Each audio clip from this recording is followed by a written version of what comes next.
earlier today, Rory McIlroy met with the media to talk about the broader state of the golf game. There's a lot of different interests in the game, and that's the... I think what we need to do first is align interests of the players and the business and the fans and the media, and try to get everyone's interests aligned. And then once you do that, then you can move forward. So it's the aligning of interests, which is the big key to trying to get to that dream scenario. Do you do any campaigning on that front with your fellow tour pro and definitely fellow elite tour pros, and trying to align interests? I'm done with that. Rory, I noticed that Sergio, in response to you talking about an IPL and cricket competition probably being a good thing, has said they deserve to be more important than a month. Is it going to be difficult to get a scenario where everyone's going to be happy? Yeah, Sergio feels he deserves a lot of things.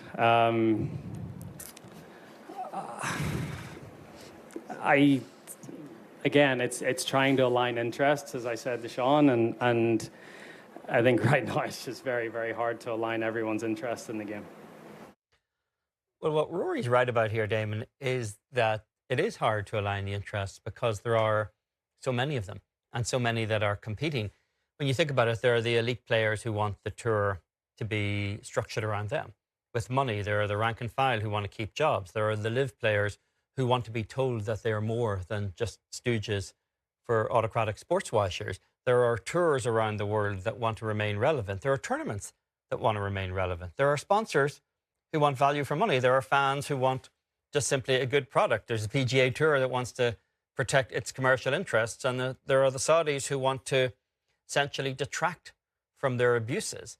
And there are going to be losers in there somewhere. There are simply too many interests that could potentially be wholly aligned towards one positive outcome here, because to my mind, the Saudis represent the toxic aspect of it.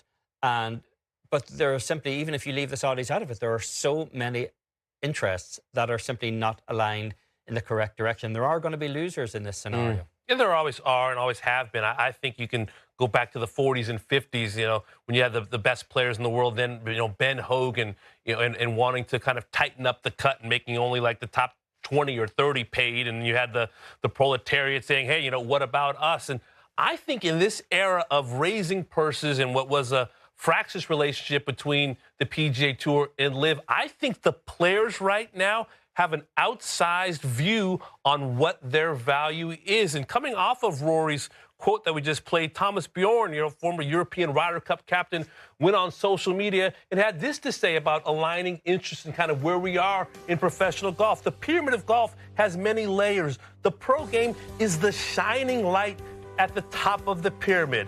Now, I love Thomas Bjorn, love talking to him, thoughtful guy. He goes on to say, imagine if that was a unified global game where the best played against the best on the greatest courses and the greatest tournaments. It's really not that difficult. I disagree. I think that the shining light at the top of the pyramid is the Joe and Jane handicap, the 20 handicapper, the 25 handicapper who watches golf today, who wants to get a badge to go to Augusta National, who wants to go to a U.S. Open. I think that is the shining light in the pyramid of golf, and I think the players in this arms race of cash are forgetting that. Yeah, I think the elite players tend to have an inverted pyramid view of the game where everything funnels to them. And that's not a rap on Thomas. It's a mindset that exists at the elite level of the game. And this idea of the global tour that everyone says, well, it's not that difficult. Well, it is difficult, and it's proven to be difficult. Otherwise, we'd be there. I mean, the European Tour has had a global schedule the best part of the last 15 or 20 years and have struggled to find it commercially viable, that the support isn't there. And it's not necessarily guaranteed that simply bringing better players to far-flung corners of the world will bring that commercial support in there. The reality is there are only two interests right now, Damon, that are being prioritized.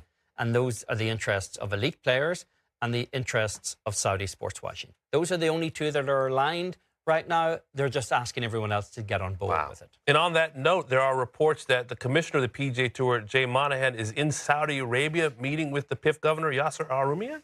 Yes, that was reported by Sports Business Journal in the last couple of days. Allegedly, their first in-person meeting since June 6th when they appeared on CNBC together, which shouldn't really come as a surprise, because it suggests to me two things, really: that the private equity portion of this deal was important to put in place before the Saudi component of it, because it does influence the shape and nature of this new company that they're setting up, what the valuation is, where the equity distribution is. It's not a surprise that that would have been prioritized in the short term, and that's expected to be finished within the next couple of weeks. But it also suggests that they've kicked the can down the road a little bit on the thornier issues here. I mean, you can do a lot of stuff with the Saudis now before you really sign a contract. You can talk about the legalities and the finances and deal with essentially the paperwork and rudiments of the business deal without addressing the fundamental issue, which is really what they do with LIV and what the ownership stake is in there right now. But the more pressing issue for the tour, and it was a sobering reminder yesterday when the New York Times reported that Yasser Al-Rumayyan has been sued by the former head of Saudi intelligence for, by his allegations, kind of assisting in the targeting of his family, including the imprisonment of his teenage children who haven't seen their family in 4 years. And he alleges that Yasser Al-Rumayyan took direct actions as governor of the Public Investment Fund to facilitate that. And it's just a reminder that who this game is getting in bed with, that the associations and the activities of the Saudi Arabian government are now, by extension, a problem for the PGA Tour. It was always going to be hard to separate geopolitics from this sports story, whether the PGA Tour was at loggerheads with LIV or trying to come together with a framework agreement. And it's just not going to get any cleaner anytime soon, is it? No doubt.